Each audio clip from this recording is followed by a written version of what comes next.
serikali hii ambayo imeongozwa na Mheshimiwa Rais William Ruto ndiyo itakuwa serikali ya kumaliza kutoka Kenya hii shida na aibu ya uhalifu na kutojali sheria. We have to work hard so that we can justify the faith, the commitment, the sacrifice you have made to make us who we are. I am really, Your Excellency, very impressed by the Kindiki style of management. Akiamua ni hapa, hata kama ikuta anapitia hapa.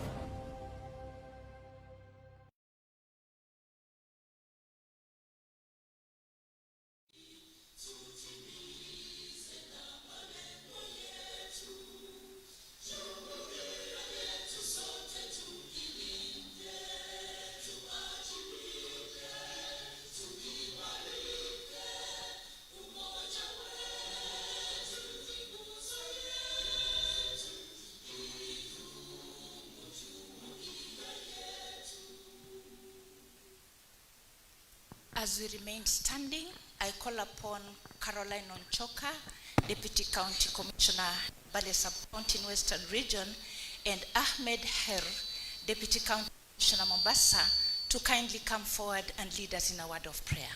Commissioners. Let us pray. Heavenly Father, this beautiful morning we want to thank you for bringing us together here safely. Thank you for journey mercies. Father, we want to thank you for today's deliberations. We want to thank you for our CSS that you have brought us together. Father, we invite you to be in our presence as we do all the day's deliberations. Father, continue blessing our country, protect our country, and bless all of us. Be for us today, for this is my humble prayer in Jesus' name. Thank you. Let's pray. أعوذ بالله من الشيطان الرجيم. بسم الله الرحمن الرحيم. الحمد لله رب العالمين. الرحمن الرحيم. مالك يوم الدين. إياك نعبد وإياك نستعين. اهدنا الصراط المستقيم صراط الذين أنعمت عليهم غير المغضوب عليهم ولا الضالين. آمين. Thank you, Commissioners. Kindly let's take our seats.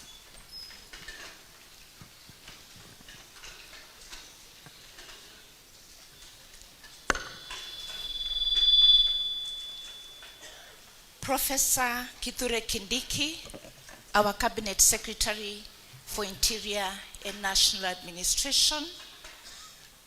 Dr. Deborah Baraza, our Cabinet Secretary for Health. Dr. Raymond Omolo, our Principal Secretary for Internal Security and National Administration. Harry Kimtai, our PS for Medical Services. Senior officials from both the Ministry of Interior and National Administration and Ministry of Health. Colleagues from the field regional commissioners and deputy county commissioners. Representation of the Director General, Kenya School of Government, distinguished ladies and gentlemen, good morning. Good morning once again.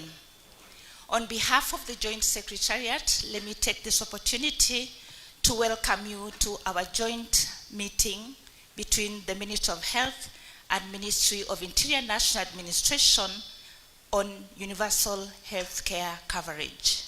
Cabinet Secretaries, Sir and Madam, allow me to request the regional commissioners to do a round of introductions of the field officers here. We shall begin with Coast Region.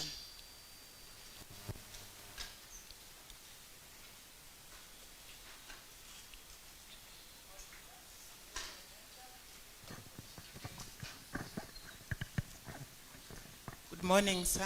I'm Rodo Nyancha, Regional Commissioner Coast. I will request all the Deputy County Commissioners from Coast Region to be upstanding.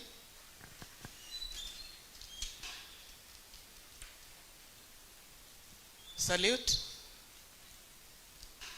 Thank you, sir. Sir, Coast has a total of 6 counties and 33 sub-counties. Northeastern.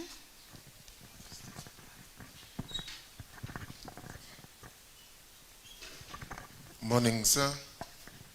My name is John Otieno, the Regional Commissioner, Northeastern Region. Northeastern Region has 3 counties and 35 sub-counties.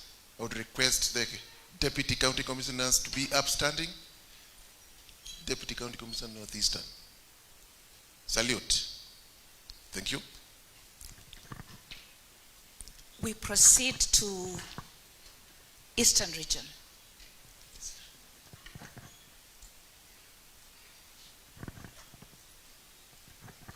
Good morning, sir and madam. My name is Paul Rotich. I'm the Regional Commissioner, Eastern Region. Eastern Region, I have 72 sub-counties. I have all the Deputy County Commissioners with me, less for 6. They are attending some interviews at the Public Service Commission. DCCs, can you salute? Thank you, sir. Thank you. Neighboring Central Region. Good morning, sir. My name is Pius Mogambi Morogo, Acting Regional Commissioner for Central Region. Officers from Central Region, please be upstanding. Salute. Thank you so much, sir. Thank you. We proceed to Rift Valley Region.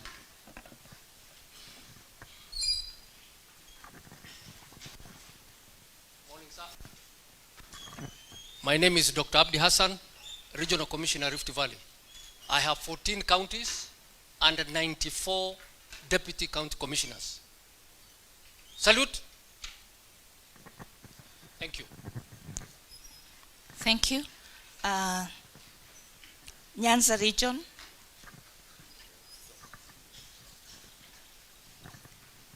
Sir, Nyanza has a total of 6 counties and 55 sub-counties. Officers, salute. Thank you. Western. Sir, Western has a total of 4 counties and 39 sub-counties. Salute. Thank you. And finally, last but not least, Nairobi.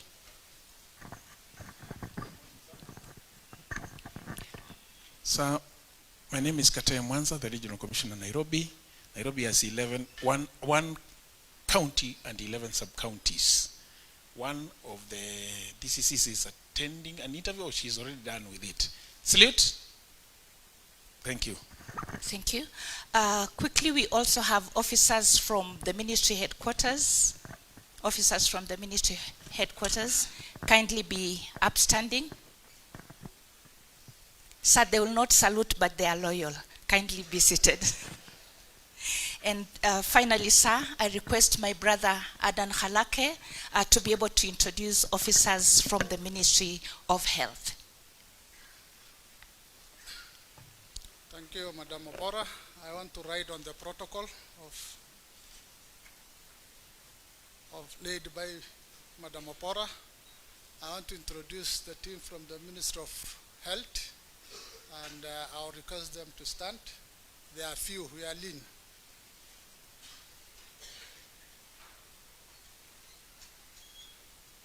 Thank you, you can sit down. They will not salute, they are loyal. Thank you. Our cabinet secretaries, that's the composition of participants here today. And now, sir and madam, it's my singular pleasure and honor to invite the Principal Secretary, Internal Security and National Administration, Dr. Raymond Omolo, to proceed with the program. A round of applause for our Principal Secretary. Karibu, sir. Thank you, Beverly. The CS for Interior and National Administration, Professor Kithure Kindiki. The CS for Health, Dr. Baraza Deborah.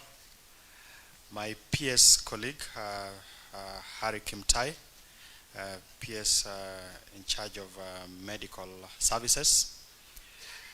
The chairperson of the President's Council of Economic Affairs, Professor Ndi.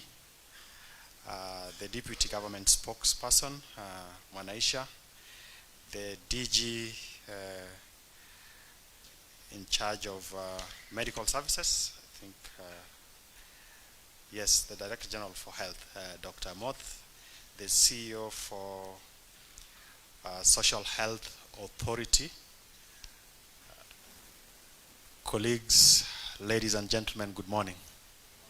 Good morning once again. Now,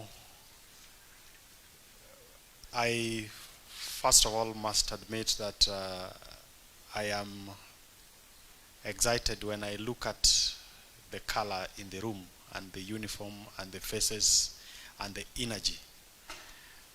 And the fact that we've been able to stop everything within the national government administration at the sub-county level to come and have a conversation with our colleagues at the Ministry of Health as we plan the rollout of a very important program for the administration of President Ruto. Now, a week or so ago, we were having a conversation with the Ministry of Health and the relevant stakeholders and senior officers in government. And it became apparent that we were only having a few days to the official rollout of the universal healthcare coverage program, which is to begin on Tuesday next week. And there has been a lot of engagements, there's been a lot of interactions, there's been a lot of training, particularly within the Ministry of Health, all the way down to the community health promoters. And I know that even this week there is an ongoing engagement that is being undertaken. But then we realize that there is a critical component and a critical cadre of national government administration officers that were missing in that conversation and that engagement. And because of one of the greatest responsibility that this cadre of officers have in government, which is in terms of coordination of government programs and activities across the country, we were guided by His Excellency the President that we convene so that then we are taken through some of the critical components of this universal health coverage program. So today's program is going to be very elaborate, but at the same time very specific in terms of what is expected of all of you and all of us. So if you look at your program, you will notice that we have split the program into two sessions. So the first session would be to get remarks from our two cabinet secretaries, followed by a presentation by Professor Ndi, just to put things into context. Why universal health coverage? Why now? And how does it link with the government priorities as captured in the plan? Then we'll have a short health break. After that, we will go into the detailed presentations. First, beginning with the framework for the rollout plan, and also what we are expected to do in the entire rollout program and the implementation of the program. And then subsequently, then we will look at the benefits, the benefit package, how the different packages have been profiled. And then, of course, lastly, we will look at what the targets are and the reporting structure. As we are here this morning, the enrollment is going on, and it will be good to know how far or how well we are doing so far with the enrollment, and what we must do between now and the 1st of October when the actual rollout begins, and what must happen going forward beyond the 1st of October. Also, to just put things into perspective, we have 8 regions administratively within the national government administration structure. The RCs had been introduced, but 2 of the regional commissioners walked in as we were finishing that process. The regional commissioner for Western, Mr. Irungu Masharia, thank you, and the regional commissioner for Nyanza, Madam Flora Moroa. We have 47 counties.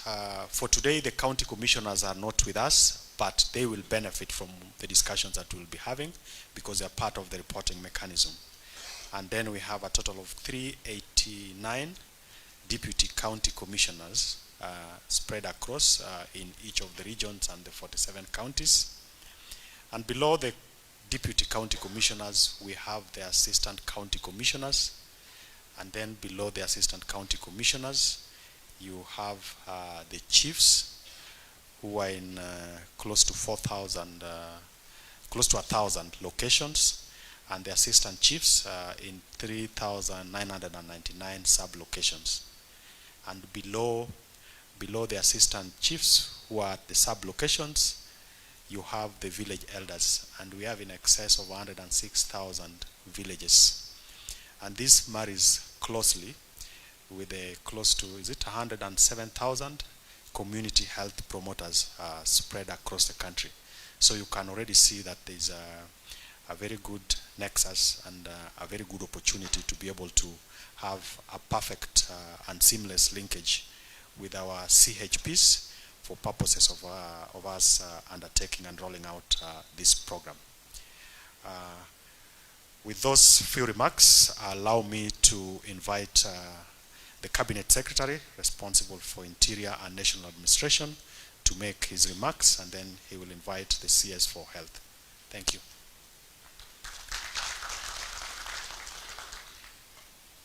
Thank you, PS Raymond. My sister CS Deborah,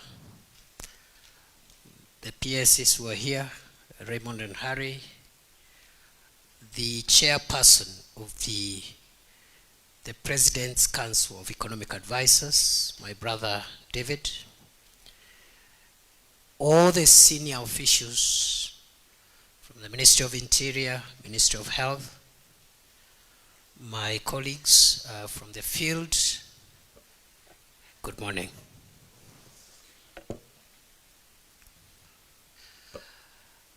I am also excited to be part of this historic event, and I must at the outset congratulate my sister Minister for Health and the team for the journey we have traveled until we have gotten where we are today. Universal health coverage is one of the key pillars of the manifesto of the Kenya Kwanza administration.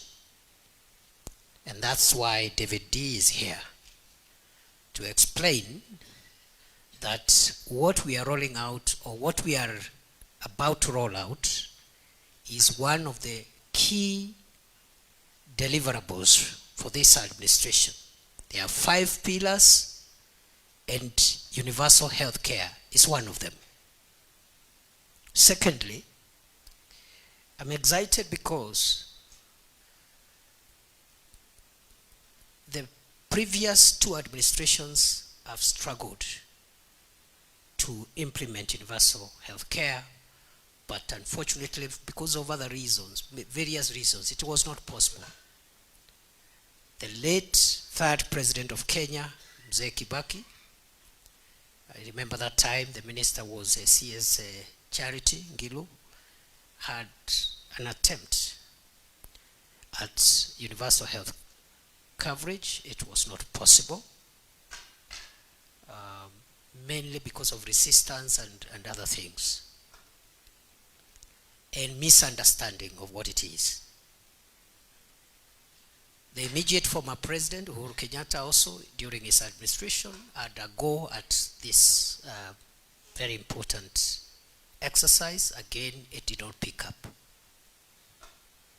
I am persuaded that going by the very, very thorough background work that has been done by His Excellency the President, his economic team of advisors, the Ministry of Health, for the past 2 years, I am persuaded beyond doubt that this time round, the country has got this matter right.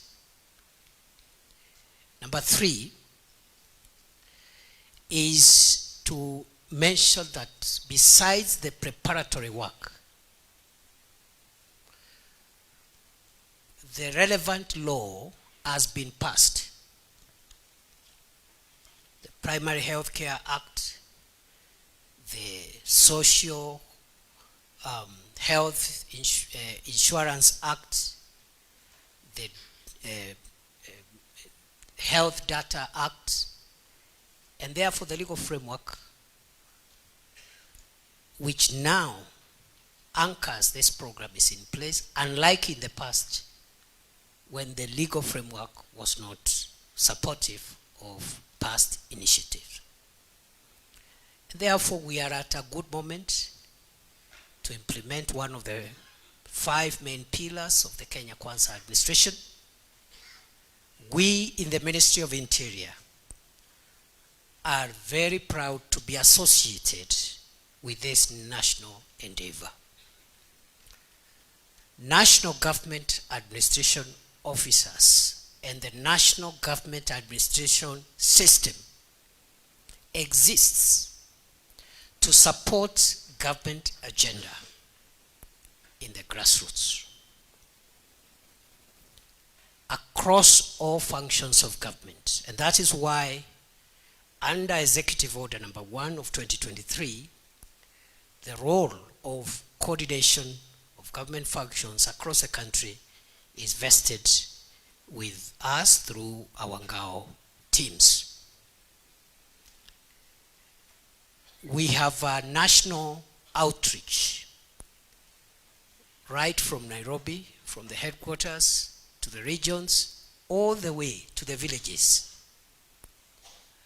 Every sub-location is headed by an assistant chief, and below the assistant chief we have village elders who now we are even integrating into the Ngao system to make them a formal part of this structure. We have approximately 106,000 village elders across the country, and then we have about 9,000 plus assistant chiefs, over 4,000 chiefs, and it goes on and on and on until you reach the region where we have 8 regions. So there is no other government machinery which can deliver this thing efficiently, fast, effectively, and at minimal cost. There isn't. Therefore, Waziri, even if I'm blowing my own trumpet, you must treat us well because we are enabling you to deliver. Now, Ngao is wired to do this kind of things. This is what we are wired to do. This is what the training of Ngao prepares this team to do, and the teams that are not here, the county commissioners and the teams below the DCCs. I am persuaded, just the same way we, through Ngao, supported very efficiently the registration of farmers for the distribution of fertilizer, where we enrolled over 6.5 million farmers in record time and saved the country hundreds of millions, or is it billions actually, which had been proposed by consultants. I am persuaded beyond doubt that we will deliver the registration of universal health coverage in record time and at minimum cost to the government of Kenya. We require, and that's why this meeting is important, as guided by His Excellency the President, we require these colleagues to understand the program in a simplified manner that can be consumed by the people of Kenya at the grassroots. What is it about? Why should everyone be part of this? What are the benefits? Why is it important? What does it save them from? And so forth and so on. Very basic information that can help the people of Kenya to enroll. CS has informed me that the target is about 12 million, and I think that's a very small target. We'll achieve it. And therefore, what we require from this meeting is very simplified information which can be consumed by the person at the grassroots, who may not necessarily be sophisticated like the people in this room. Finally, this exercise will be done, of course, through the leadership and coordination of GAO officials, but with the cooperation and involvement of the 110,000 community health promoters who have been deployed by this same national government in partnership with county governments across the country, so that the exercise is seamless and is easier. And between the 106,000 elders and the 106,000 or 110,000 CHPs, I think this is a team that will deliver this thing in record time. And therefore, colleagues, ladies and gentlemen, I am very happy to be here today and to communicate on behalf of the Ministry of Interior that we are at the center of the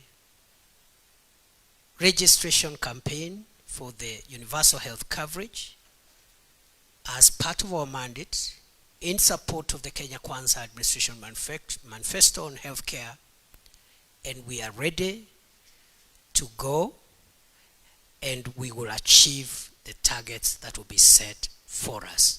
And I want to say that these are the things that that we should be doing, okay? And therefore, even as the government looks at other aspects of the manifesto, anything that requires to be communicated to at the grassroots in an easy way, in an authoritative way, in a manner that is persuasive to the public, will be more than willing to take on board, so that we can support the government and support our country to succeed.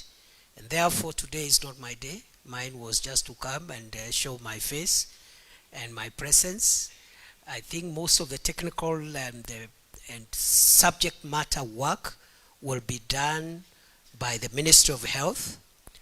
And at the end, my PS for Internal Security, Raymond, will be here to summarize and give the final word, if not the marching orders, so that we get started.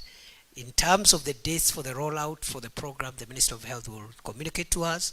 Please support our colleagues in the ministry. Every regional commissioner will be responsible for their region. The returns from your region, which must be provided daily, will be your responsibility. Every county commissioner, the same. Every DCC, the same. And if we do this, the 12 million target will be met very easily. I'm told already about 1.6 million people have registered. So we are talking about 10.4 million in the next few weeks, so that every Kenyan can have access to primary health care, secondary health care, and also can be insured for purposes of treatment of critical illnesses chronic diseases and all these things that have impoverished so many families. Health expenditure out of pocket has impoverished millions of households in Kenya. And this is the solution. And going forward, Kenya is going to join the league of modern countries with a modern healthcare system where everybody accesses quality and affordable healthcare.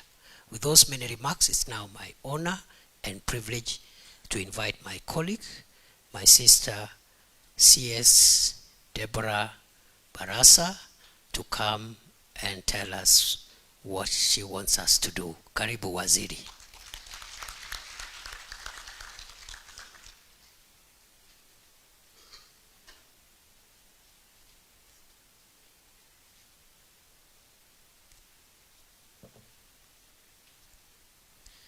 Cabinet Secretary, Ministry of Interior and National Administration, Professor Kithure Kindiki, Principal Secretary Interior, Raymond Omolo, Principal Secretary State Department of Medical Services, Harry Kimtai, Director General for Health, Dr. Patrick Amo, and President Council of Economic Advisor, Dr. Ndi, Gao, officials, ladies and gentlemen.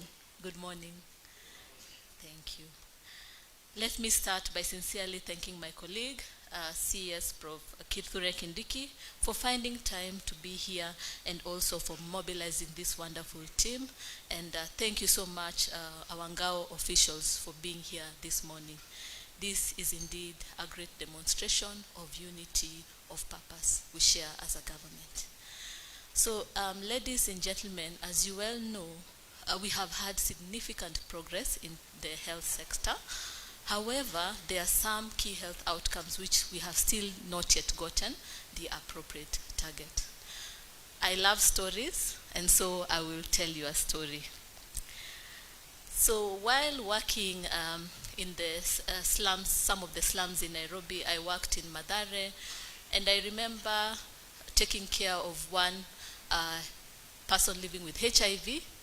That was a widowed woman. Her husband had died from HIV, and she was left with 4 children.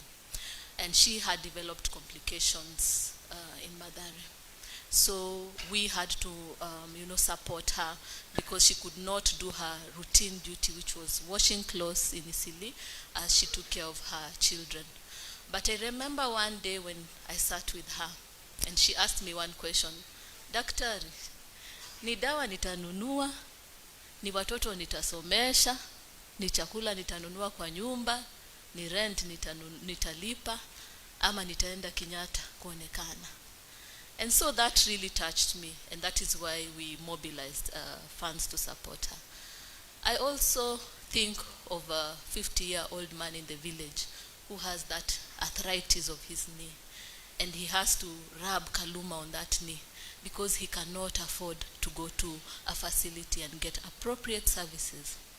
He is energetic and he can take care of his family, but because of that knee pain, he cannot do that. I'm equally reminded of the patients who are on dialysis, and some of them, have had catastrophic expenditure. I remember even of a man I was seeing in Kenyatta who gathered his title deeds, gave his wife, told her, go and sell so that I can be treated. And seeing this man a year later, I wondered how much had he had to part with in order to get treatment. And once he's deprived of all this, then he will lose his life, and leave his wife a widow and children without money. So these are real stories in our country.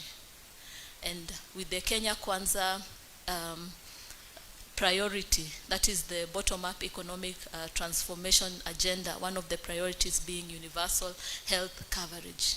It resonates with me, and I believe it resonates with each one of you. Disease can come knocking at anyone's door.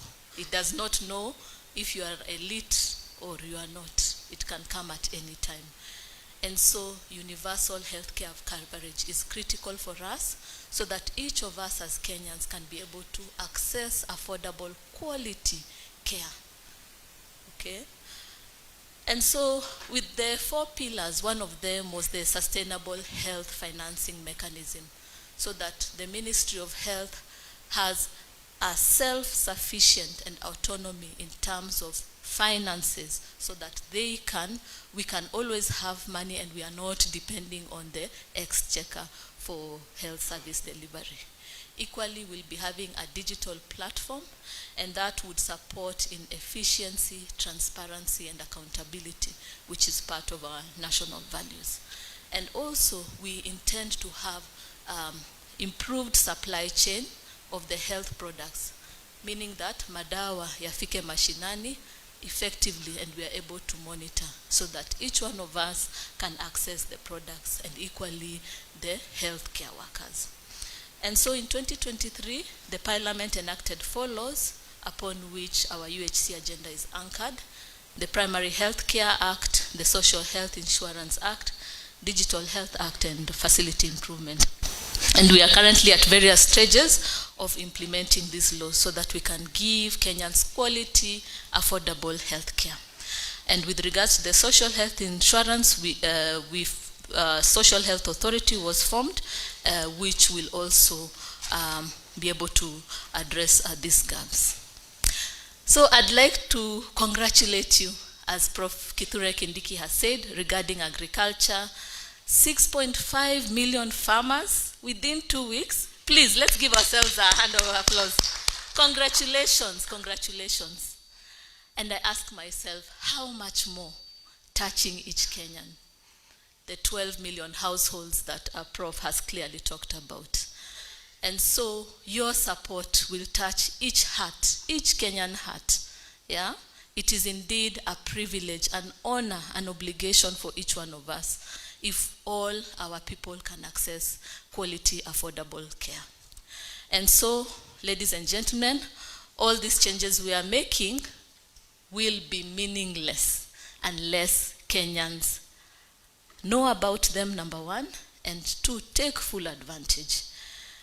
The reason we are here today, because of the tremendous work, the tremendous experience, the good connection, the prompt sensitization that you have been able to do at down at community level. We really need your expertise. We need to leverage on your platform so that we can sensitize, inform the community about the benefits, because there's a lot going on and they are not informed, so that they can know the benefits, they can register, and they are able to access affordable quality care. At community level, the message has not reached quite well. The coverage is not good. At the higher level, there's a lot of things going on in social media that may change the vision of Kenyans. They will not understand that this is for their benefit. We need you to inform them that SHA is for their benefit. They need to register so that they can access care. So we need you to support us in educating the public on their responsibility, and also for them to register in order to access care. So at this point, the priority, again, is to get all households registered and make contributions in readiness for 1st of October. So we kindly request that you engage through the village elders, chiefs, and community health promoters on SHA rollout.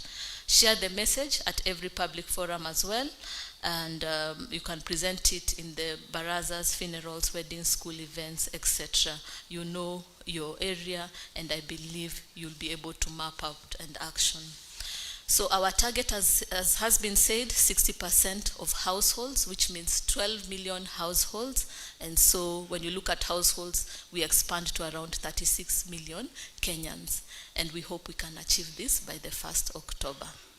And so, ladies and gentlemen, what I'd like to say as I complete is indeed an honor, a privilege, and an obligation for me and for all of us as Kenyans to bring this home, to ensure that all Kenyans are able to access affordable quality care. And so please be ambassadors for the SHA and UHC, and we can take our country forward by ensuring that all Kenyans are able to access quality, affordable care without facing financial hardship as it is at the moment. So thank you, and God bless you.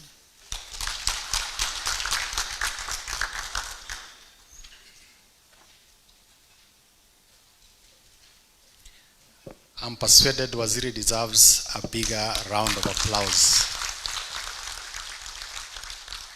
I think she's really personified the story, something you are able to relate with. And I'm sure each of us has some of those stories. And if we listened to her keenly, we need to try and do the same in our engagements across the country. Now, I want to invite Professor Ndi. Of course, we really want to make it as basic as possible so that then we don't get it, we don't miss anything. But I think because of the history of where we have come from, right from the campaigns until now, the setup of all the 4 laws, it's important that we are able to get that connection well, and also the linkage with what the other better priorities are.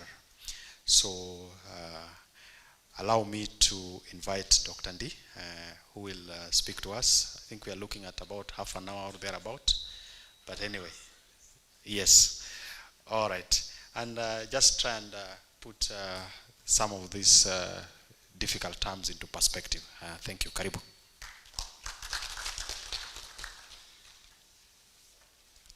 Thank you very much, Raymond, Mawaziri, Afia, and Interior, Kindiki, my good friend, DSS, Director General, CEO, all protocols observed. I am very privileged today. I have never been in a room with so many Kiraunis. So it's a first for me. It's a first for me I address many groups. I think I would like to get a very good photograph of this particular one. It is not my usual audience. Usually we see you, out there where you are exercising statecraft, and we are sitting down. So to be here addressing you is, I think, quite a momentous occasion, and a very important occasion. My task is actually quite simple, because you being Mashinani people, I think it is very easy for you to connect with why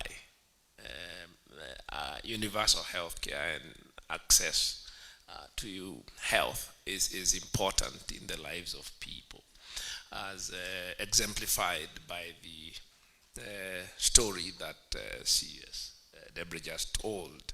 So mine is really, I've been asked, I was tasked to connect the dots with our broader bottom-up economic transformation agenda. Why is health sitting there in our 5 pillars?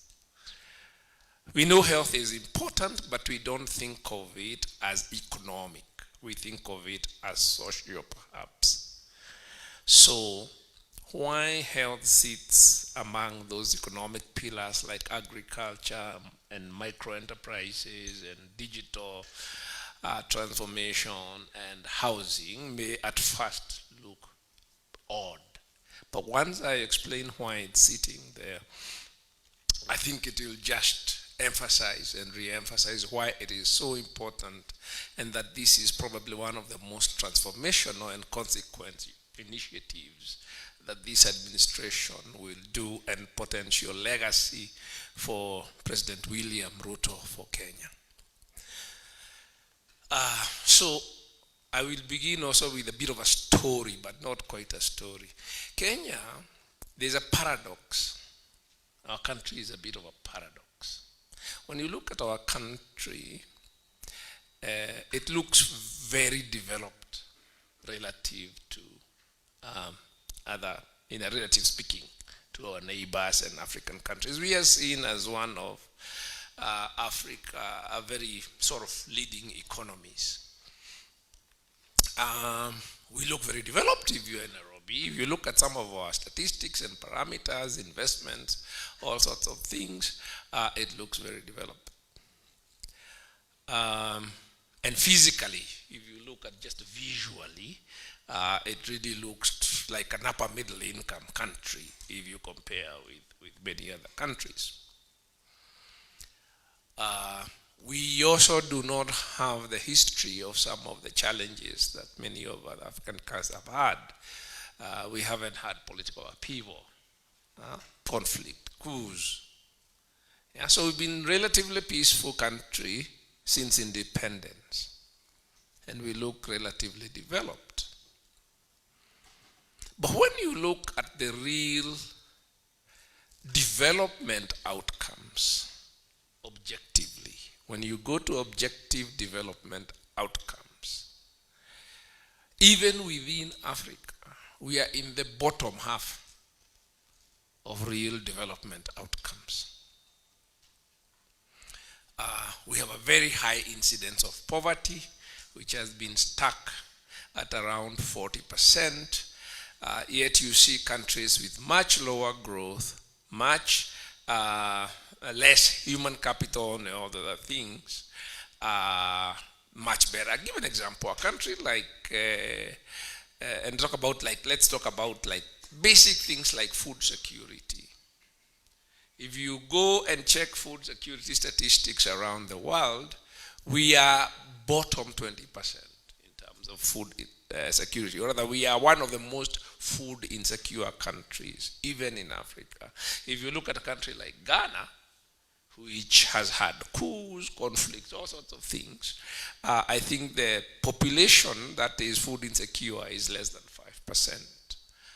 In Kenya, 1 out of 5 Kenyans, 20% of the population, is chronically undernourished.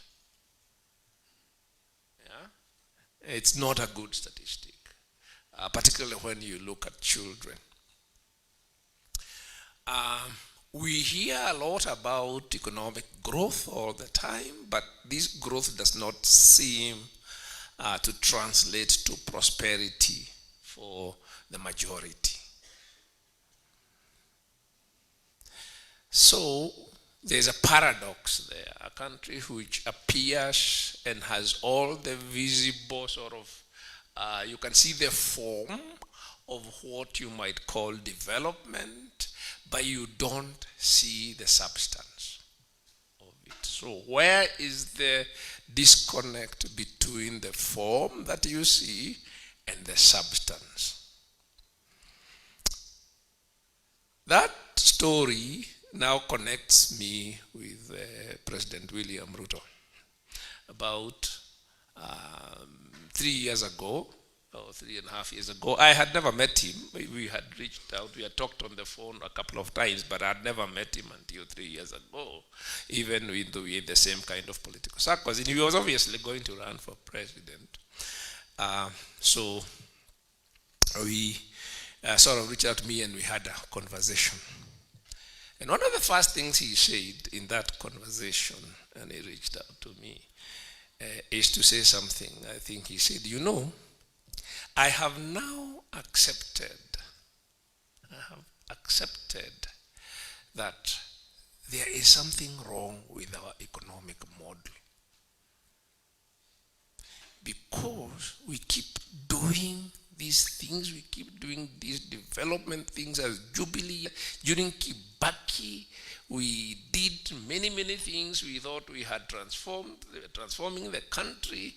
Under Jubilee, we have done this, we have done all manner of things, build infrastructure. We thought we have been transforming the country, but we don't seem to have moved. So, why is it that you have so much activity around development, but it is not translating to substantive change that among the people. Why is it that we've done so much? We've done invested, we've done harambes for hospitals, we've built level 5, level 6 hospitals. But when I look at my phone, it is full of harambes for medical bills, or people sort of huge amount of distress, despite us doing all this development, among other things. The questions, issues I've said about food security. So that conversation went on, and then sort of it continues today. Saying yes, there is something fundamentally wrong with our economic model, and that thing is called trickle-down economics.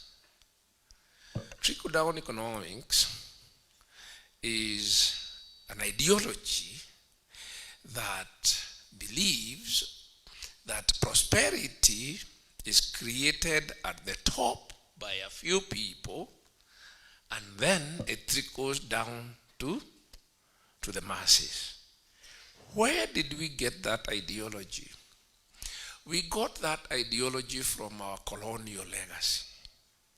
Because if you think about Kenya, our colonial state, and particularly as a settler colony, unlike other countries like Tanzania and others which are protectorates or in indirect rule, if you think about a settler colony, what the settlers did, the colonial did here, it came and created an enclave society around the settler economy.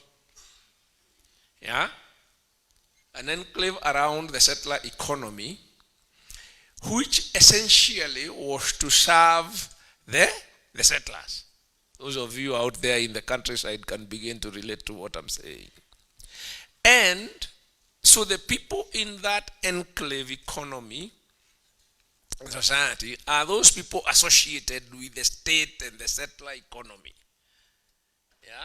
So if you are working in the administration like yourselves, or if the few people who are educated and you are required as a clerk or something like that, yeah, so you end up with a system which is like almost like a closed system for a few, and it leaves everybody else behind.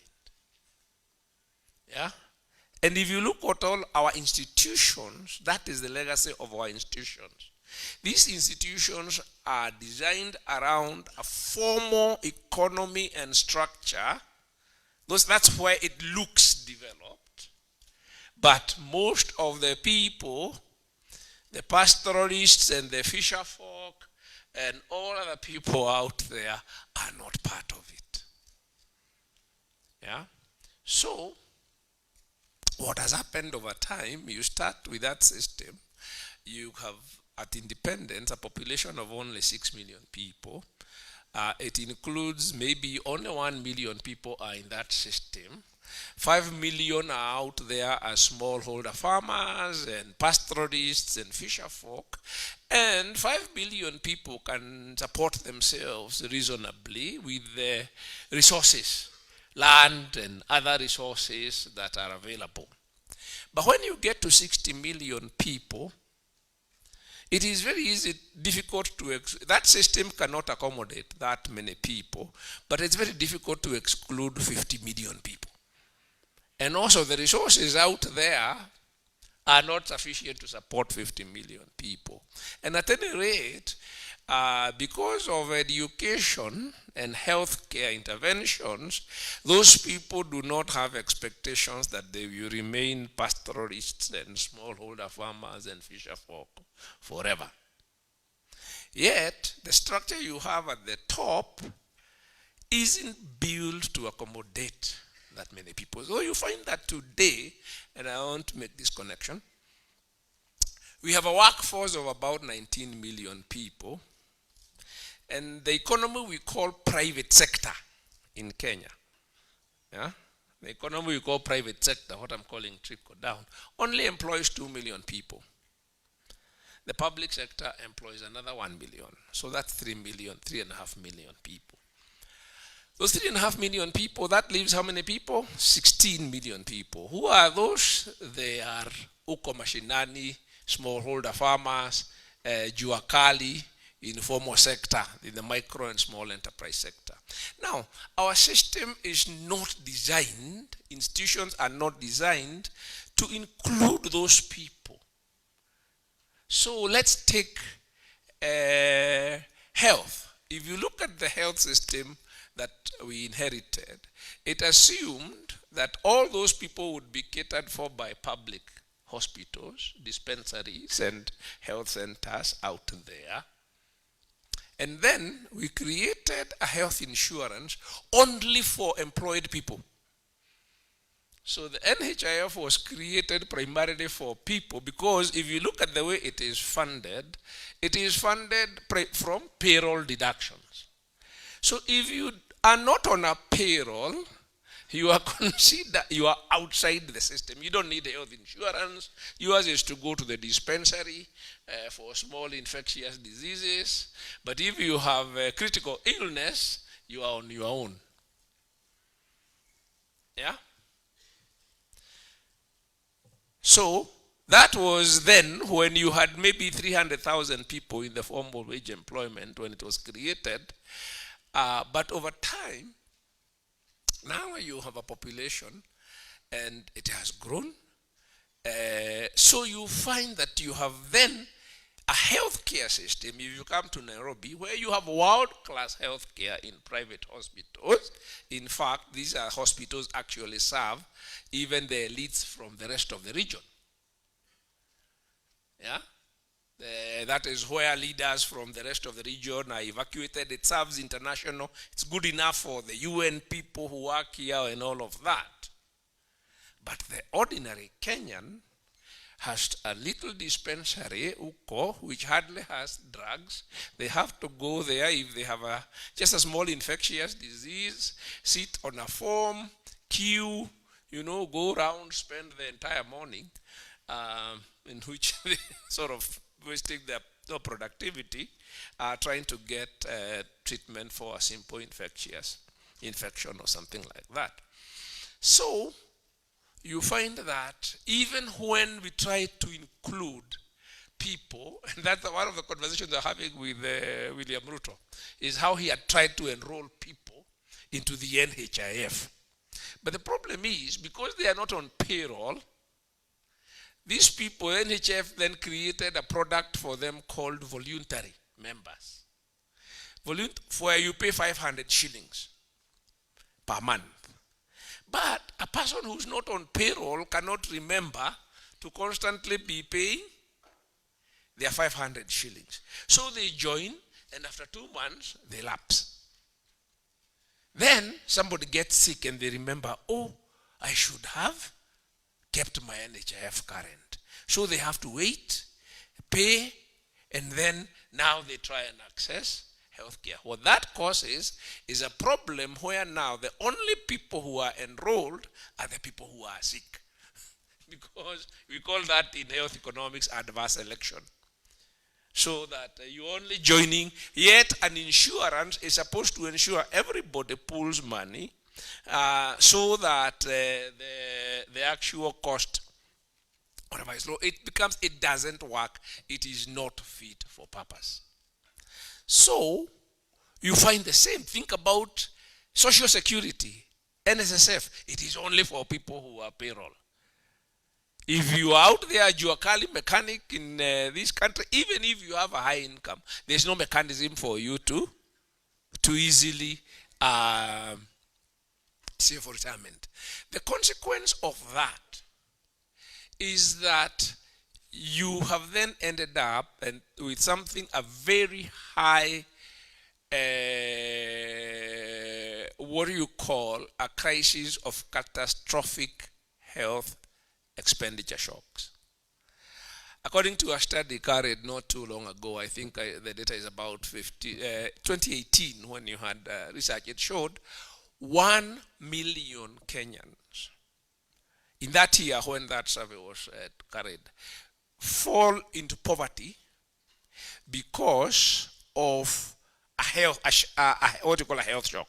Somebody gets sick, okay, and when they get sick, then the household, because they don't have health insurance and they are not employed, so if you are an employee like yourselves, if somebody gets sick, even if it's yourself or somebody, one, you have a health cover. Two, you get leave, you get sick leave, and you continue. You get, so you covered in terms of health care, and you are on sick leave, so you are getting an income. Now, if you are self-employed, if you are in Jua Kali out there, self-employed as a Kenyan, what happens? One, you can't work. Yeah? Because nobody gives you leave from your kiosk. True? There's no leave from your kiosk. So you close your kiosk or whatever small business you are doing. Then you need to pay for health. So you take the money which was running the business. You take the working capital and it is consumed by illness. So 1 million Kenyans every year fall into poverty because of a health shock in the family. That's about 250,000 households out of a total of 12.5 million households. So, Kenya, poverty cannot go down. If you have 85% of your workforce is self-employed, and they are exposed to health shocks, yeah, it means that the health shock not only affects your health, it actually is financially catastrophic for that particular household. And if it is financially catastrophic, that is why even those businesses will not go. And that's why we get stuck. We get stuck treading water. Because people are trying to get in the health. So you are progressing, kidogo, you get sick. Or somebody gets sick. Then you sell the cow. Yeah? Once you sell the cow, you're back to, yeah. So health expenditures, health shocks, is one of the biggest causes. Actually, it is the biggest, not one of the biggest. It's actually established. It is the biggest cause of business failure. It is the biggest cause of people falling into poverty, and it is the biggest cause of keeping poor people poor. And this is the scientific. Let me give you an example. Think about Nyanza and Western Lake region. Now, Lake region has very good land. It has high rainfall. Yeah, it has for an agricultural country, it has high agricultural potential. Why does it have very high incidence of poverty? One thing only. Who can guess what it is? Why does the Lake region have a high incidence of poverty despite what is visibly a high agricultural potential? One thing only, even within ill health. Somebody is whispering the right thing. Malaria. High incidence of malaria. What does malaria do? One, you know about malaria is very high incidence. If you go there, you'll find every other household has somebody who has malaria. True? Now, if somebody has malaria, they cannot work. Okay? Now, if that's a sort of bread earner, they are not working. You see, they are not given sick leave from their shop or from the farm. Okay? If it is planting season, you don't have the income even to buy inputs. Okay? Then, that person probably needs somebody to care for them. So another person is taken out of the household workforce to take care of the sick person. Okay? You are taking, what does agriculture need? Labor. It needs labor. And so the resources of the household that are also needed for inputs and whatever. So that region suffers from a malaria poverty trap. Again, healthcare. So we sat down, as I said, and as we were discussing and narrowing down the things we needed to do with William Ruto, president, then he was candidate, health became very important. We said, then we must be able to take on this beast called health and make sure that everybody, and when you do the math, the statistics bear you out. These people will tell you, if you look at our total health expenditure, we spent, the last time, I think the last data we have, which is about 2 years ago, 150 billion shillings out of pocket health expenditure. And that incidence, it not only affects those people who are at the bottom, as we are talking about, because even people who are not every so often, because we are families, we have extended families, they are also being financed by other people. So it is taking money out of businesses, when we were talking to the cooperatives last week about this and providing finance for universal health care, for the onboarding people into shift, the cooperatives told us, SACCOs, in fact, we have been talking about this for a very long time. And we were even considered how we can start our own health insurance for SACCOs. Why did SACCOs think that they should consider starting health insurance? Can you guess?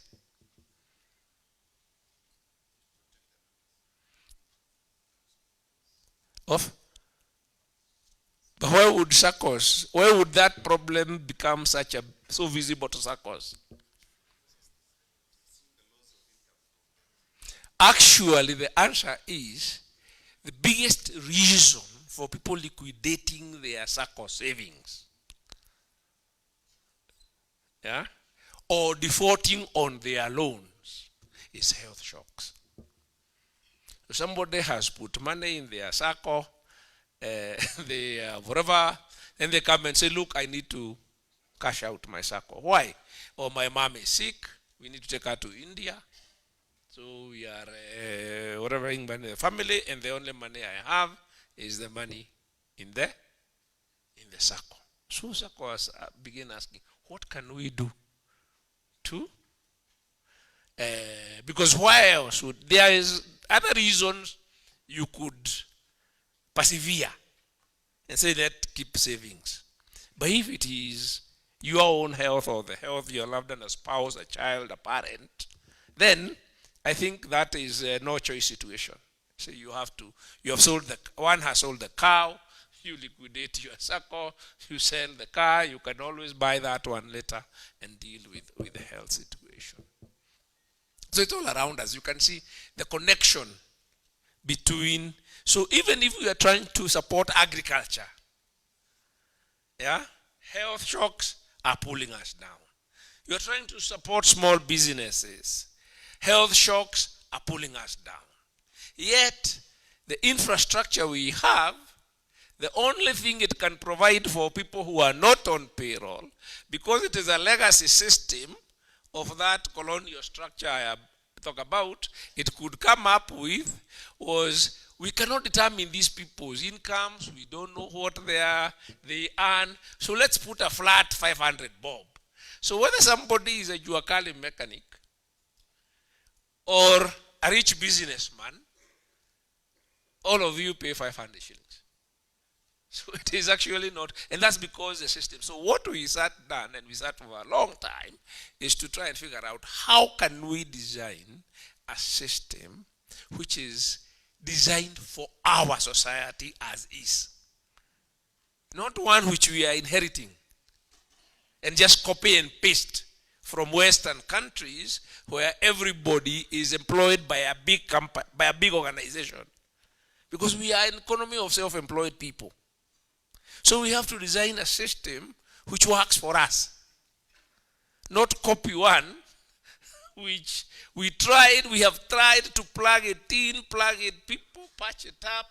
In the end, we said, you know what, let us just put this thing there and start from scratch.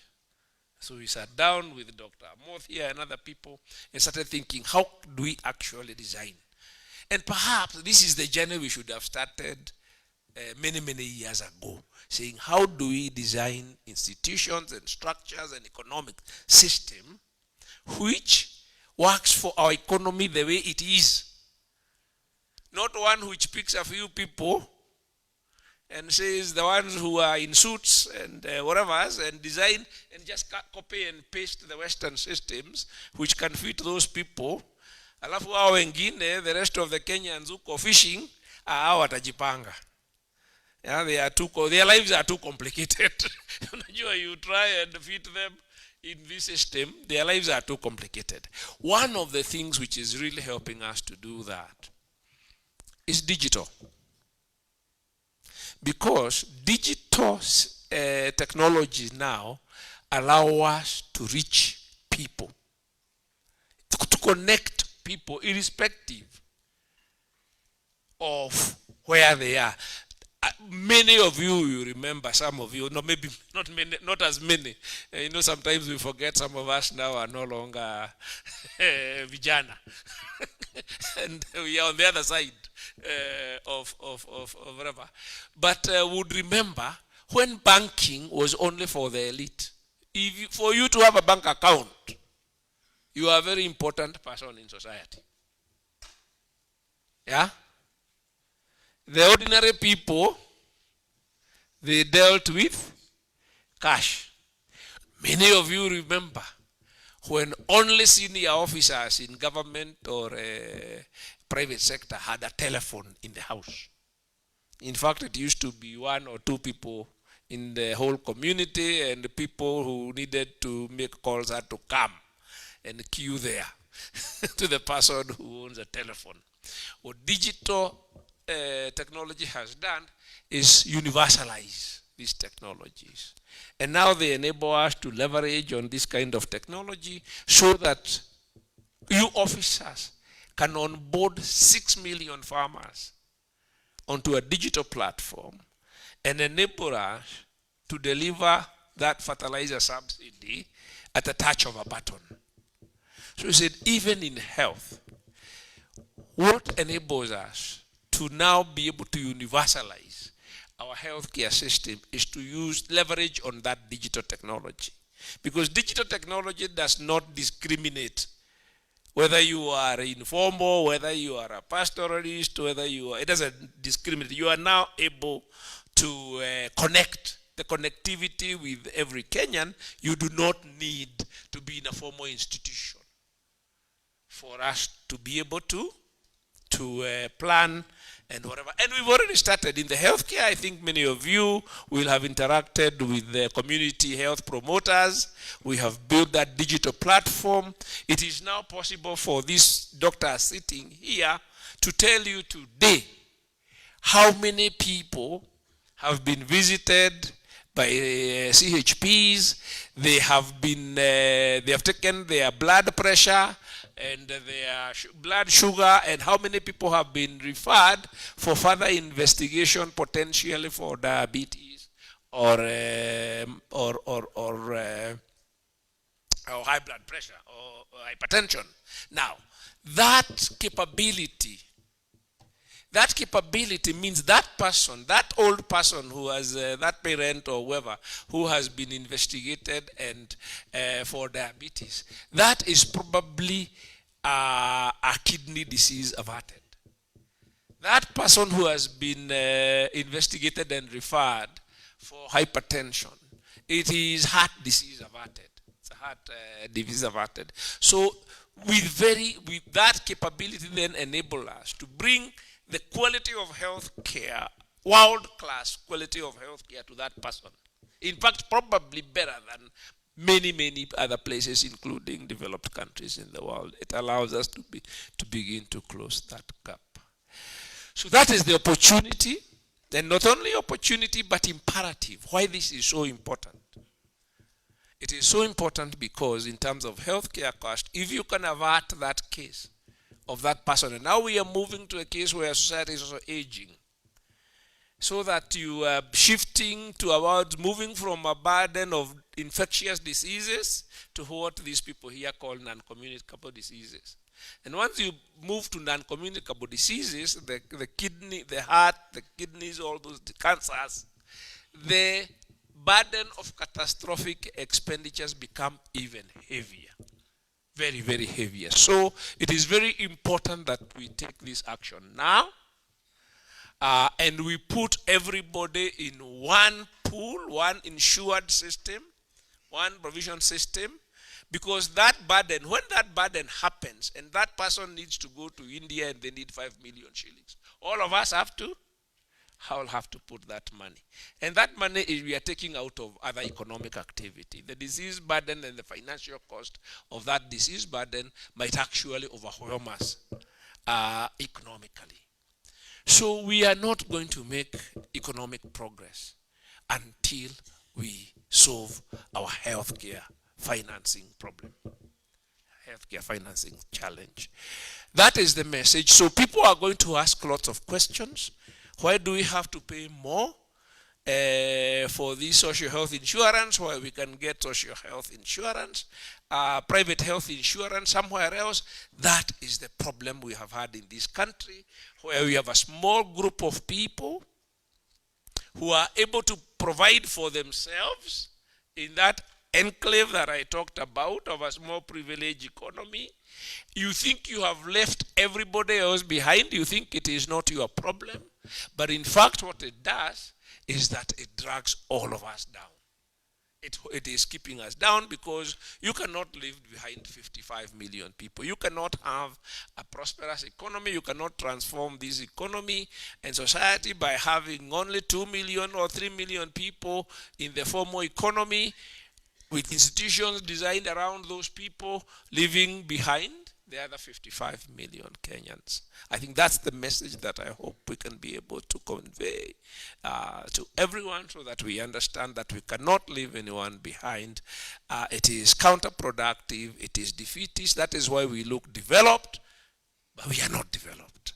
So thank you very much for listening to me.